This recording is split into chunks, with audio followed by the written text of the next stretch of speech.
Shabbat Shalom. We want to welcome every one of you that is here in our Olive Tree Teaching Center, Albuquerque, New Mexico, and those of you that are coming in through our Torah Unleashed YouTube channel.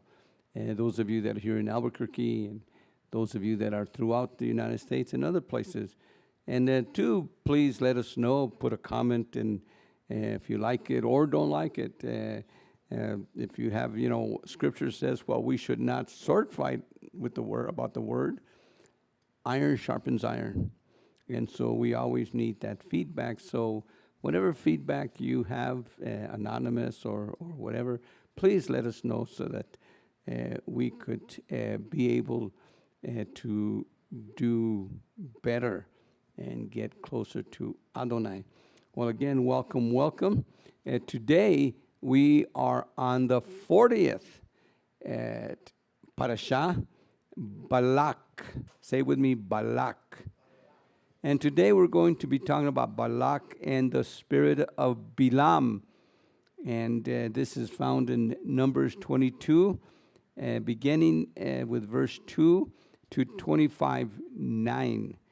And now actually in most, the verse actually begins in verse 1, but it's in the middle of another portion, so we always begin with verse 2 just to kind of start at the beginning of the paragraph. There are 9 specific teachings in Balak. It's all about Balak and Bilam. And today we're going to be talking about a talking donkey and the oracles of Bilam and the blessings and cursings. And this is one of those parashah that I really like and brings out a lot of stuff that we really need to learn about the Baal Peor and serving Adonai and not being involved in idolatry and immorality. And what are the judgments of Adonai for that? But we're also going to look at something, because one of the things that we have been talking about, and today's parashah kind of brings this to the open. Now, in Genesis 12:1, is Parashah Lech Lecha. Yahweh said to Abraham, Lech Lecha, leave your country, your kindred, and your father's house, for a land that I will show you, and I will make you a great nation.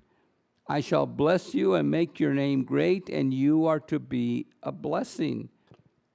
And listen here, I shall bless those that bless you, and I shall curse those who slight you. And all the clans, all the mishpocha of the earth will bless themselves by you. This is the first mention of the gospel. Of course, Paul in Galatians 3 uses this verse as the gospel being preached to Abraham, his name at this point. But watch what it says. I shall bless those that bless you, Abraham, and shall curse those who slight you. So it doesn't say I shall curse those who curse you. He says, I shall curse those who slight you. So you don't even have to curse Israel. All you have to do is put Israel down, and there's a curse on you. So one of the most important things we're going to learn here is, what do you do with Israel? And in today's, especially in the internet, all that stuff that comes in and all that arguing back and forth and picking this and picking that, everybody's talking about what happened here either a week or some ago with Tucker Carlson and Senator Ted Cruz and the back and forth that they went on. And this was the verse that was used. And interesting today's parasha Balak is going to open our eyes on not only cursing Israel, but blessing Israel. And who is Israel? Who is Israel? Who is or who are the chosen people? Is it Israel, the chosen people? Or is it the church, the chosen people? Because again, in today's world, people say, well, Israel is the chosen people. If you bless Israel, Adonai is going to bless you. If you curse Israel, you're going to curse. Those are the words they use. Other people say, no, the church or my denomination, my organization, my institute. This says we're the true church. And if you curse us, you'll be cursed. Well, who is the chosen people? Number one, it is believing Israel. Any Israelite. Now, notice that I'm not using the word Jew because Jew has become such a loaded term. Let's use the biblical terms. Believing Israel. Now, usually when I use believing Israel, I spell it the way it's spelled in Scripture. In Scripture, it begins with a Y, not with an I, but with a Y. Israel. And believing Israel by faith, those who walk by faith. Of course, it was Abraham, Isaac, and Yaakov, but it's their descendants who walked in faith. Of course, we know Joshua and the judges, Samuel, David. None of these people ever walked perfectly, but they walked in faith by grace through faith. They are the chosen people. They have always been the chosen people. Now, the chosen people are also those from the nations, the Goyim, the Gentiles, non-Israelites, who by faith attached themselves to the Elohim of Israel by faith. Of course, there was a believing mixed multitude. There was also an unbelieving mixed multitude. By the way, when Israel as a nation came out of Egypt, one of the things that we must know then, and we should know today with everyone, that there are more always unbelievers than believers. The road to perdition is wide and many follow it. The road of redemption is narrow and few go thereof. It's always been like that. And it'll always be like that. It's always a narrow road. It was a narrow road. Of all the people that left Egypt with Moses, only 2 crossed the Yarden, crossed the Jordan River. Only 2. Every other male had died. And it was a new generation of males that came in. Think of it. All those people died in unbelief, in rebellion. How many times did the earth open up, or plagues came, or judgments came, fire from Adonai came and judged the unbelievers?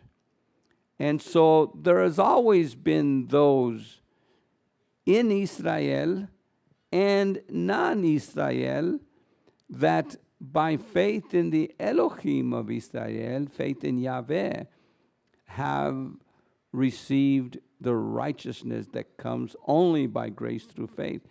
Look at Ruth. Ruth was a Moabitess. She was from Moab. She was from who we're talking about today, a people that came to curse Israel. But yet, by faith, she said, let your Elohim be my Elohim, your people be my people. And Adonai has always, and again, from the ancient days to today, and especially with the new covenant, Adonai opened the doors for the non-Israelites to come in and be part of Israel. And we're going to talk about that more towards the end. But let's get back to Balak and Bilam. Okay, Balak was the king of Moab, from where Ruth was to become. And there's his name, Balak, with a K at the end. And there was a prophet by the name of Bilam. And you see his name there, Bilam. Now, in the Greek Septuagint, it comes out as Balaam. And of course, in English today, we see Balaam. But the Greek is Balaam, and the Hebrew is Bilam. And he was from way up north, modern Syria right here. This is Turkey today. Here's Syria. Here's the Euphrates River. From way up here is Pithor. This is from where Bilam was from. And here's Moab. And between Moab and Pithor is 400 miles.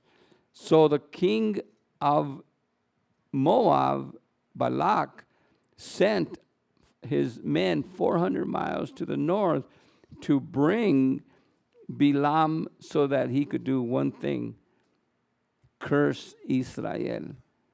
Curse Israel. And he was hired. I want you to hex them. I want you to jinx them. I want you to bring them. Now notice what he doesn't say. Because what we're going to find out is everyone that, this was the reputation of this man. Everyone that Bilam blesses is blessed. Everyone that Bilam curses is cursed. Notice that the king of Moab doesn't say, hey, can you come and bless us? We want blessings. He forgot about the blessings. He says, I want you to curse Israel. So Balak hires Balaam to curse Israel here in 22:6. I beg you, come and curse this people for me. Because they had become strong. In fact, they were a people that came in eating everything, so they said. For I know, Balak tells Balaam, anyone you bless is blessed, anyone you curse is accursed. What a reputation this man had. And he was from up north. He wasn't an Israelite. We don't know too much about where he comes from, but one of the things that he says, and he says it several times, I follow Yahweh. Yahweh is my Elohim. And it's very much like a lot of people today. You know, even if you go to a curandera, for example, say you go to a witch, a curandera, or some of these people, many of these people will have statues of Jesus, statues of Mary, have statues of Buddha, have statues of all kinds of gods, and they'll say, oh, this is, I'm not particular, I'll follow any god. I went to pray for a lady one time, and in her room, front room, she had statues of Jesus. It had a big giant, what they call a Sacred Heart of Jesus, and a Buddha and some other gods. And it's interesting that a lot of people that are in false religions, they don't have no problem with a mixture of gods. So this is what we believe Balaam is, even though he says, I follow Elohim. But one thing we're going to know is that whether you are a good prophet, a true prophet, or even a false prophet, Adonai could speak to you. You say, how could that be? Well, who was the first king of Israel? Saul. Was he a real king? No. But yet Adonai used him as a king. Remember with Yeshua, the high priest? He wasn't a legitimate high priest.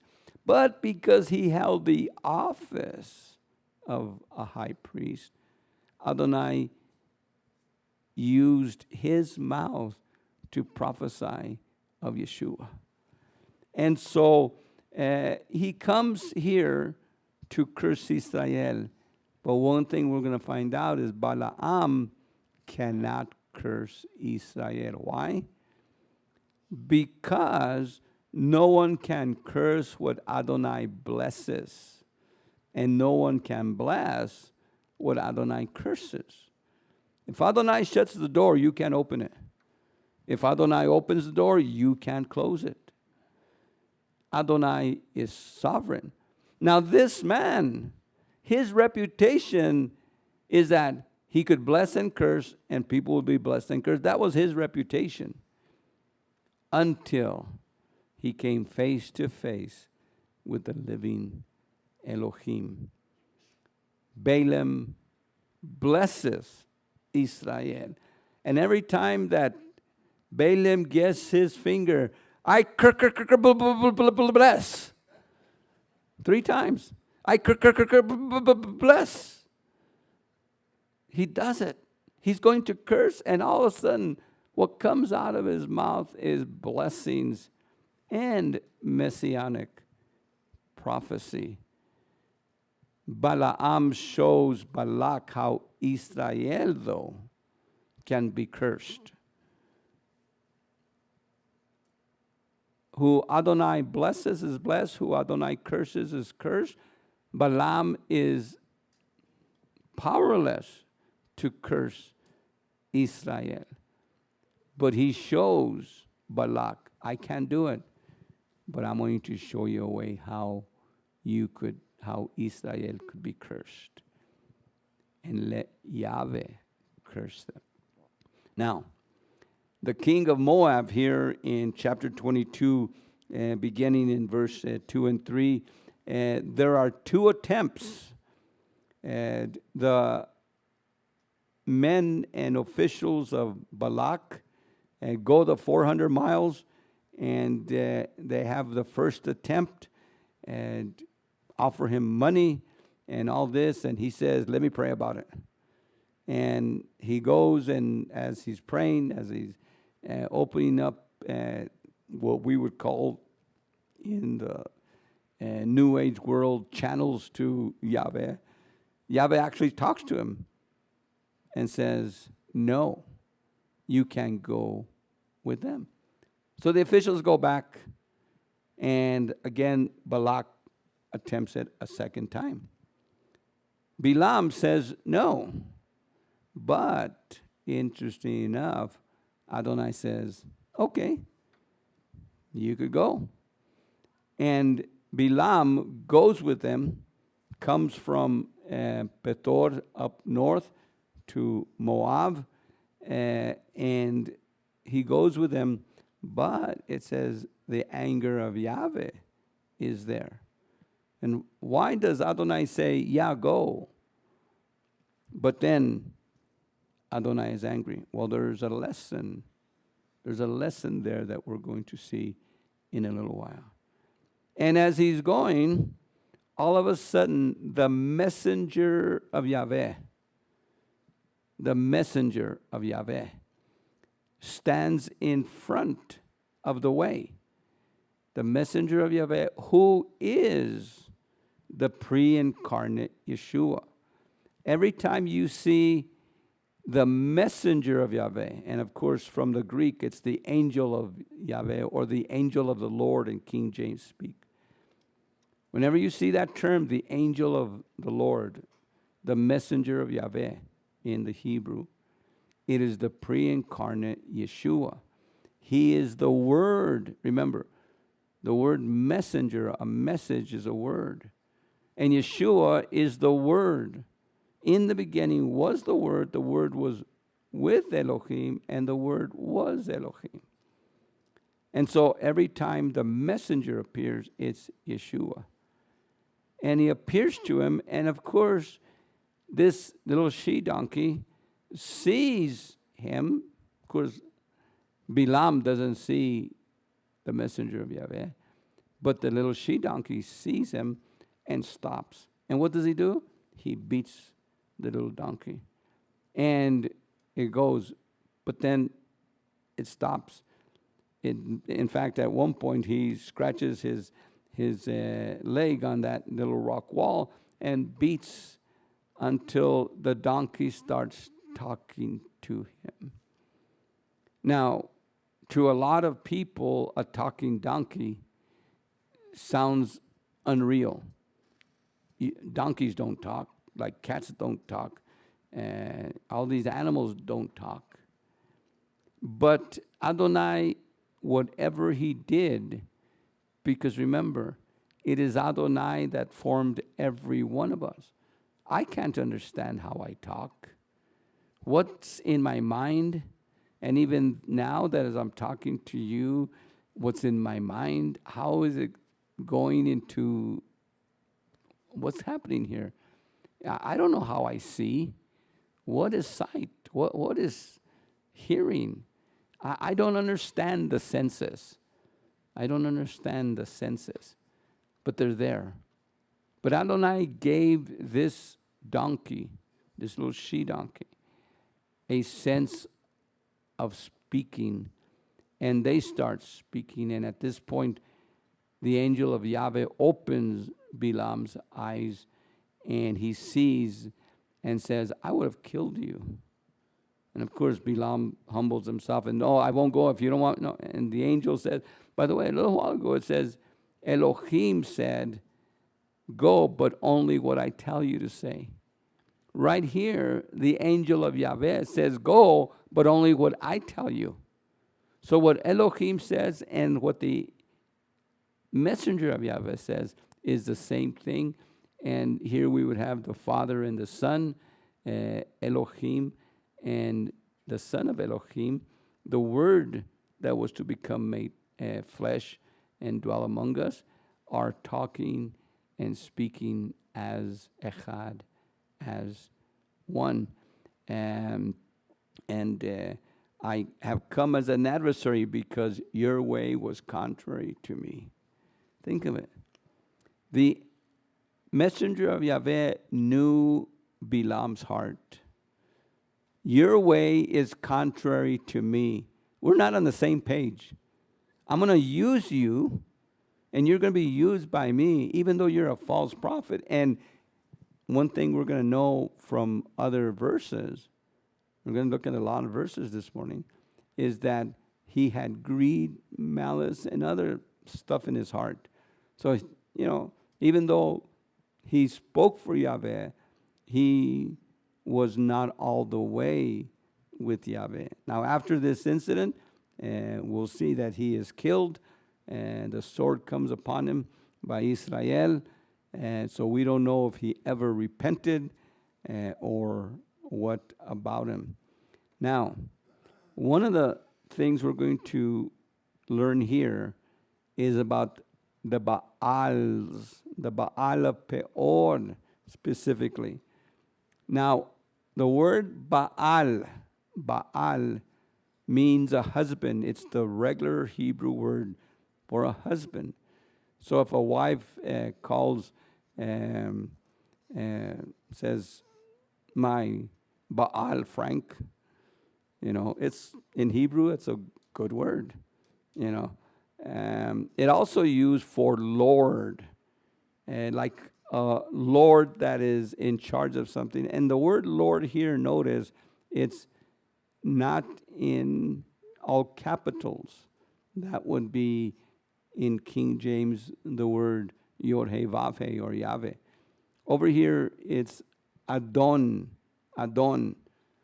In Spanish, the word don is the word for Lord. Like Don Francisco is Lord Francisco. And Don Juan is Lord Juan, or the boss. When we say the boss, your boss is a Baal. Every one of you, how many have bosses? That's your Baal. El jefe in Spanish, right? Aquí viene el jefe, escóndense. You know, and here comes the boss, go hide. Or we say el patrón. The word patrón is also the Spanish word for a boss. And we use this word as the patron. How many have heard of patron saints? Did you know in the ancient world they had the Baals that were saints? Because remember what a saint is. The word saint, to sanctify, means to set apart. And in the pagan world, these statues were set apart. They were saints. They were holy, set apart. In fact, what we call, we're going to see here at the end, sacred prostitution, that were holy women. They were called holy women. They were kadosh. All kadosh means is set apart. And so what the church did is got all these Baals, the Baal of Peor, the Baal of the mountain, the Baal of the river, the Baal of this and that, and gave them Christian names and changed their names to patron, what we call today patron saints. So patron saints are the Baal system brought into the church. A lot of people don't know that. But they were demonic fertility and territorial spirits. So Mount Peor was a mountain peak, the highest mountain peak in that area, where sacrifices were performed for these gods and goddesses, and of this area, and of this fertility or that, finding lost articles. There was a Baal of finding lost articles. Sound familiar? And so people would come here to these high places and worship. Well, here is Jericho. Jerusalem, by the way, is down this way. Here's the plains of Moab where they were at. Here's the city of Shittim. There's Heshbon. Here's Mount Baal Peor. Here's Mount Nebo. This is the general area where these occurred. And these are very high. Here's one of the lowest points of the earth. And of course, the mountains up to Jerusalem here. So there's highlands here, and here is the Jordan River Valley, to kind of give you where we're talking at. And there were 3 high places. Let's go to chapter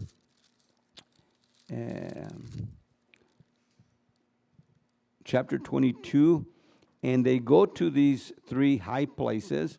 They go to the first one, then another one, then Peor, which is the highest one. And in these places, Balaam was supposed to curse Israel. And every one of these, every time he goes to curse Israel, a blessing comes out. Watch in verse 7 here, in 23:7. They go to the top of the first mountain of Bamoth Baal, and he's supposed to curse, but here's the blessing. Balak brought me from Aram, the king of Moab, from the hills of Kedem. Come curse Yaakov for me. Come denounce Israel. How can I curse one whom Elohim does not curse? How shall I denounce what Elohim does not denounce? Yes, from the top of the crags, I see him, singular, not them, Israel, but him, singular. This is a messianic prophecy. From the hills I observe him. See, a people dwelling apart, not reckoned from the nations. Who can count the dust of Yaakov? Who can number the cloud of Israel? May I die the death of the just. May my end be one with theirs, with Israel. Now, he doesn't die with them. He dies against them and by their sword. So he did not die the death of a just. So we're talking about Messiah here. We're talking about Israel now, the sons of Abraham, and the blessing. Again, this is what we would call double prophecy. Prophecy for the immediate present, but prophecy for the future. By the way, this is why I am what I call a prophetic futurist. I am a prophetic futurist, which means that I believe the prophetic word is still for the future. There are people that do not believe in a future for Israel, a future with the second coming, with the book of Revelation as actual future events. To a lot of people, these are just allegories. These are just, ways of talking about Nero and what was going on there at the time, or different things happening just here. These are words just for them. No, I look upon them for the future. I am a futurist, a prophetic futurist. And so this is for the future. This is a double prophecy of Messiah and Israel. And of course, Balak got upset and sends him to a second mountain, to the field of spies. And there he says the same thing. I can only say what Yahweh tells me to say. I can't anything else. So as he's going to, a blessing comes out. And the blessing is found there in verse 18. Arise, Balak, and listen. Give ear to me, son of Zephod. Elohim is not a man that he should lie. You've probably heard that many times, and this is where it comes from. Elohim is not a man that he should lie, nor the son of Adam to draw back. By the way, this is what we would call, in studying interpretation, a parallel passage, a parallel verse. The first one is Elohim is not a man that he should lie, no son of Adam to draw back. It's talking about Elohim, both of those verses. It is his to say, is it his to say and not do, to speak and not fulfill? The charge laid on me is to bless. I shall bless and not take back. I have seen no evil in Jacob. I marked no suffering in Israel.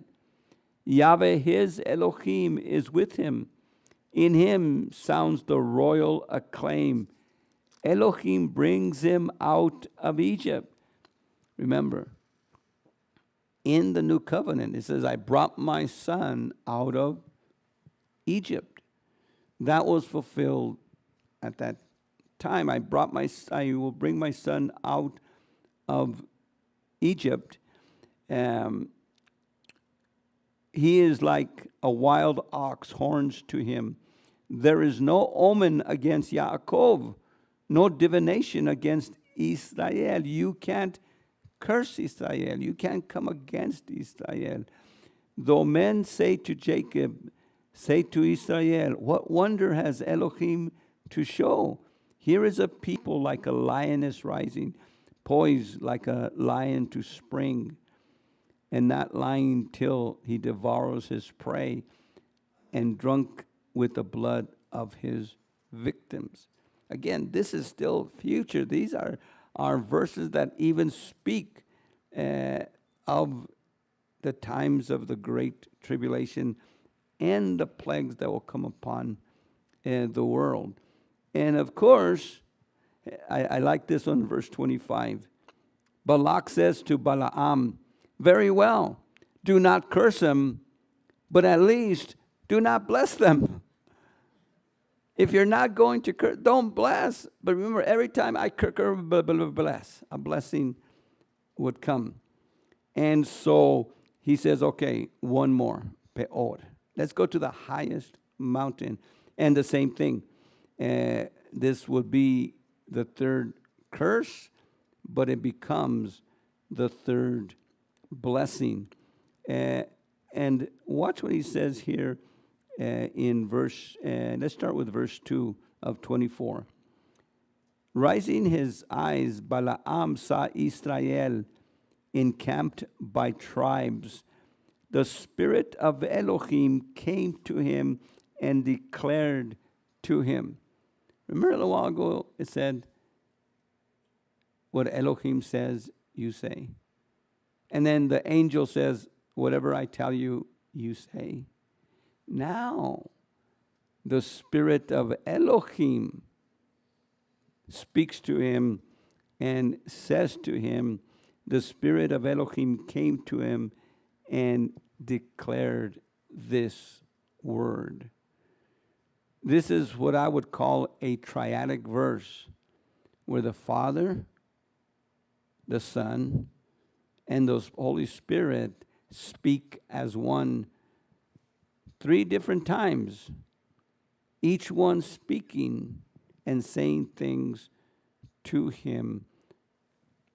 3 curses, 3 blessings, 3 mountains, 3 speaking, and watch the third blessing.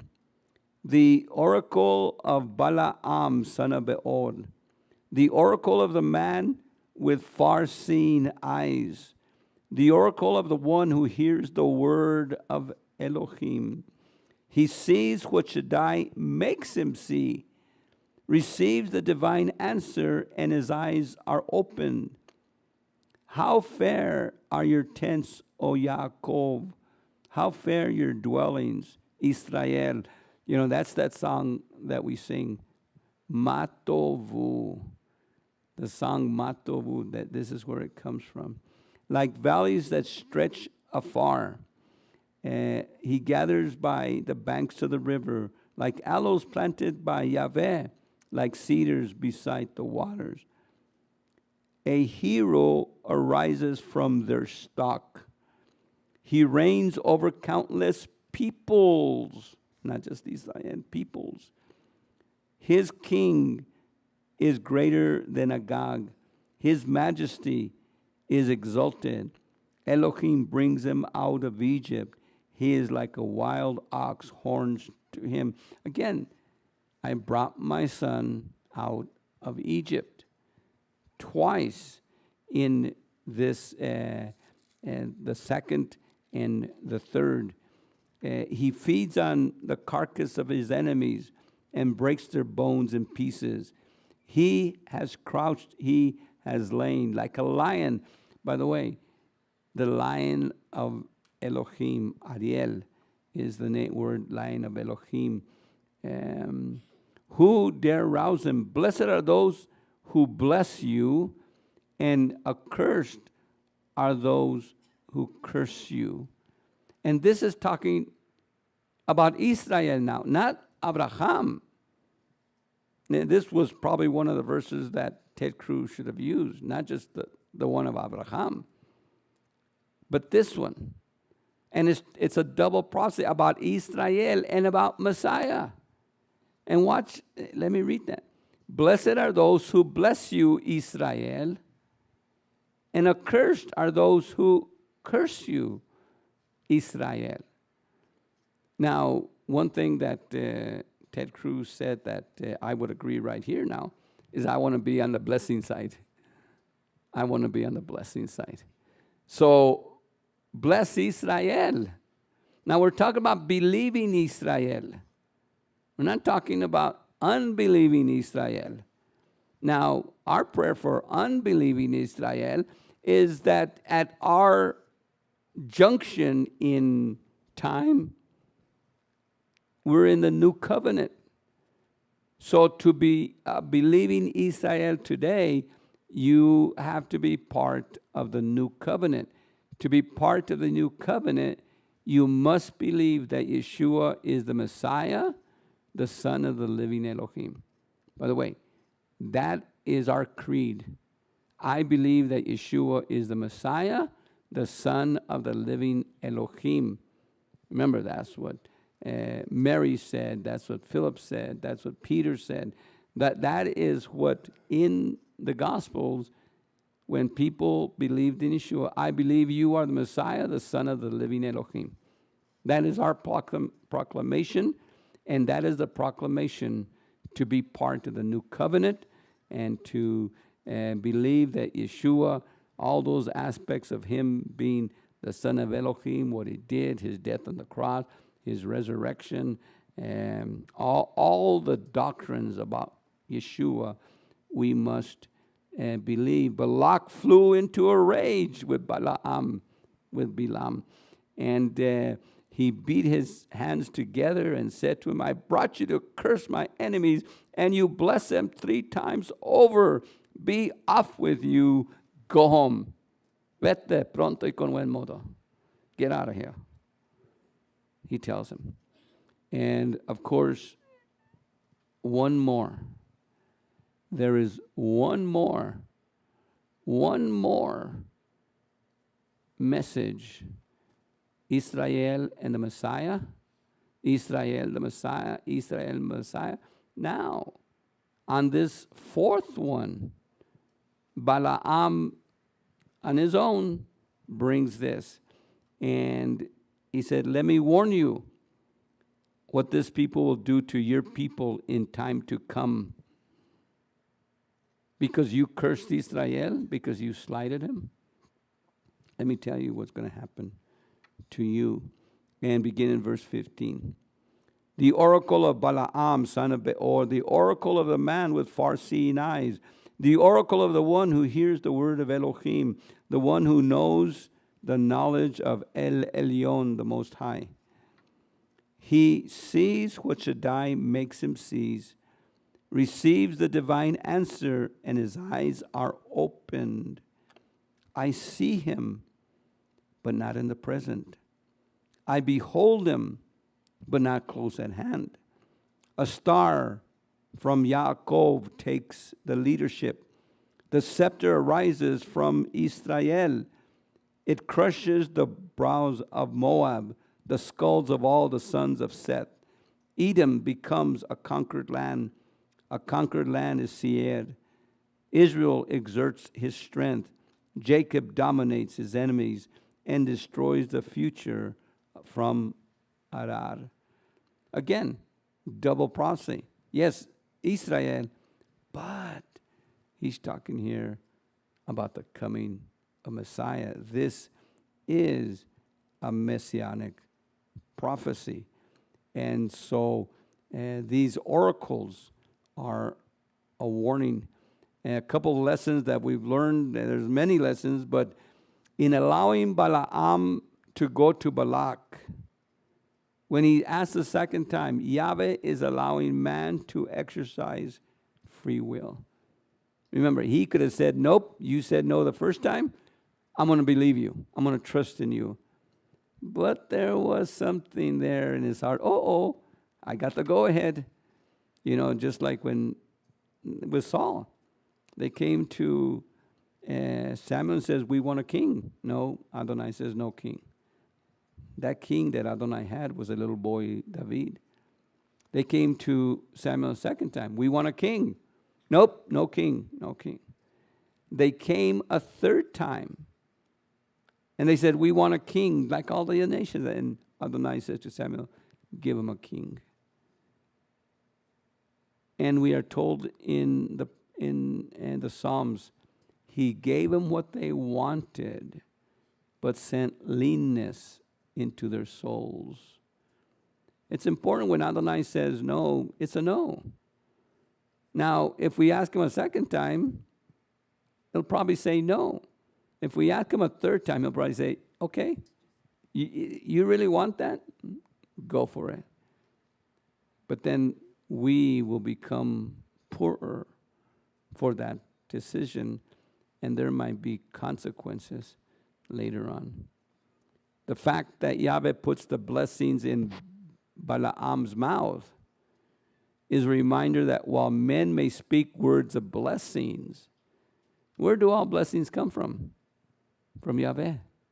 Yahweh is the one who blessed. Yeah, he used this man, but he used salt. He used, he used many things. He used a donkey.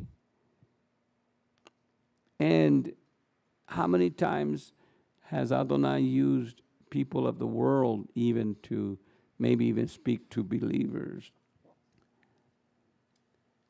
They were the very ones, it says in Numbers, who on Balaam's advice caused the Israelites to be unfaithful to Yahweh in the affair of Peor. Hence the plague which struck Yahweh's community. But I have a few complaints against you. You tolerate among you those whose teaching is like that of Balaam, who showed Balak how to trip up the people of Israel. He taught them to sin by eating food sacrificed to idols and by committing immorality. So yes, he had no power to curse. He only had power to bless by Adonai's grace. But I'll show you how. This is how you do it. Entice the young men to go to the Midianite girls. Entice them, and those Midianite girls will get them involved after a while. Oh, come to my church and come to my party and come to this. And all of a sudden, they get involved in sin. And Adonai will come and deal with that sin.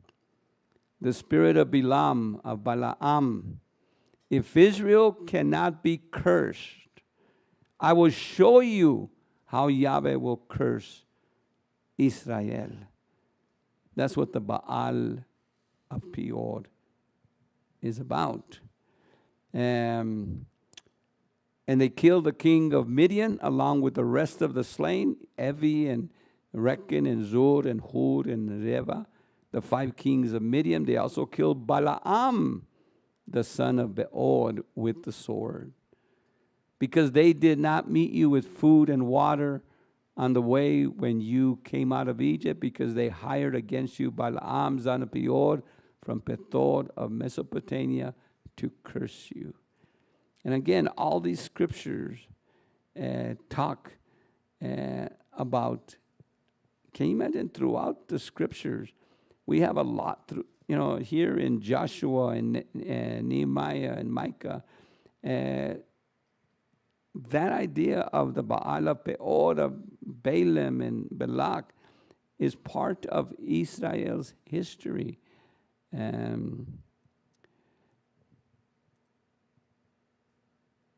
Your eyes have seen what Yahweh did at Baal Peor. For Yahweh your Elohim destroyed from among you all the men who followed. And again, 1 Corinthians, we must not engage in immorality as some of them did, causing 23,000 of them to die in one day. 23,000 died in this incident of the Baal of Peor, sacrificing to idols, allowing immorality to come. They have left the right path. And this is about believers in the time of 1 Peter, in the time of the apostolic writings. They have left the right path and wandered off to follow the path of Balaam of Besor, who set his heart on a dishonest reward, but soon had his fault pointed out to him. The delusion of Balaam, the followers of Balaam. Blessings and cursings. Israel, and the body of Messiah. Israel as the assembly of Yahweh cannot be cursed. as the believing assembly of Yahweh cannot be cursed. No one could curse Israel. Israel as a rebellious people, and notice the two spellings. Israel as the assembly, the believing assembly, and Israel as a rebellious people are cut off from his people, cut off from the olive tree of Israel. Those from the nations who by faith are part of the Israel of Yah are the sons of Abraham. Anyone from the Gentiles who have come to Yeshua declared that he is the Messiah, the Son of the living Elohim.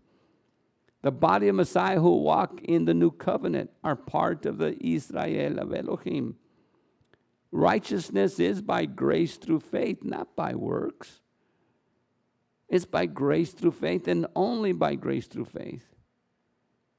It's important for us to know that those, and again, who today are part of the new covenant, if you are a Gentile and are not part of the new covenant by faith, you're lost.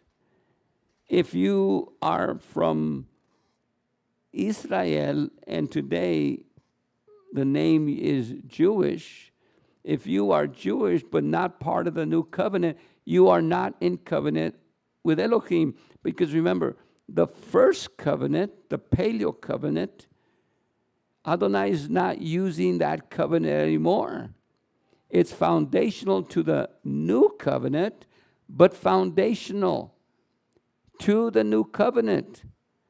Adonai, through Messiah, his only begotten Son, has given us now a better covenant. The book of Hebrews says it's a better covenant built on better promises. And so it's not being Jewish or it's not even being Christian. It's being part of Messiah, Yeshua, that makes us part of the Israel of Adonai. And remember, last week we came up with this, and let me get us to where we were last week when we closed. And so the cultivated olive tree of Israel begins with Jeremiah 11:16. But there was branches that were cut off because of unbelief, because here is where all these 23,000 people with the affair of Baal Peor were at. Here's where all Israel was, the 10 lost tribes and all that, and Judah who was in unbelief. They were cut off from the tree. But remember, a netzer grew up in the tree of Israel. And Adonai started by regrafting those that were over here and regrafting. By the way, here is where the Mishnah, the Talmud, here is where Zionism is today. Zionism is not part of Israel. Zionism is part of the dead branches. Why? Because the people that are Zionists are usually atheist or secular. Now, if they're believers in Yeshua, not religious, not orthodox, but they're believers in Yeshua, then they are regrafted here into the Netzer, Yeshua, and they are part of the olive tree of Israel, Yeshua's Kehillah, which now it has grown with Jews and Gentiles. Now, I actually have a whole section on 7, 8, 9, and 10 where the Gentiles join in, but we're just talking about Israel today and what happened here. And so it's important for us to look at that. Now, we're going to leave it here for next week. Next week, we'll start in Numbers 25:1 with the affair of Zimri and Cosby. Next week is what happened and what are the judgment that Adonai gave here. So we'll be studying that next week. Let's go ahead and stand before Adonai. Our Father, we thank you for the opportunity that we have to look at some of these ideas. And Father, that we could have discussions and have a time of openness and studying about these things. Father, I'm concerned that there are those, Father, who are bashing Israel and coming against Israel. Today we bless Israel. You're Israel. And I don't know who they are. Only you know who they are. Many times, and by their fruits we do know them. And they're all over, even in Israel. But it is you who have the final count of Israel. Yeverechecha Yahweh va'ishmerecha, Ayir Yahweh panav elecha v'chunecha, Asa Yahweh panav elecha, v'yasem lecha. Shalom. May Yahweh bless you and keep you. May Yahweh make his face shine upon you, be gracious unto you. May Yahweh lift up the light of his countenance upon you and give you his peace. Shalom, shalom. Amen. Shalom, shalom. Welcome to Olive Tree Fellowship and Torah Unleashed Ministries. Thank you for joining us on our channel. If you have enjoyed this teaching and would like to see more, please like and subscribe to our YouTube channel. Don't forget to click the notification bell so that you can be notified when we have new videos. If you would like to support Olive Tree Fellowship and Torah Unleashed Ministries, please visit us at olivetreefellowship.com or torahunleashed.org. We thank you for your past support and hope to continue with you. Shalom, shalom. Have a good day. Shalom, shalom y bienvenidos a Olive Tree y a la Torah Desatada. Les doy gracias a ustedes y a Adonai por su apoyo que nos han dado aquí. Y si quieren continuar a hacer una donación, pueden ir aquí en torahunleashed.org o en olivetreefellowship.com y ahí pueden dar una donación. Su apoyo, su ayuda es importante en estos días. Shalom, shalom.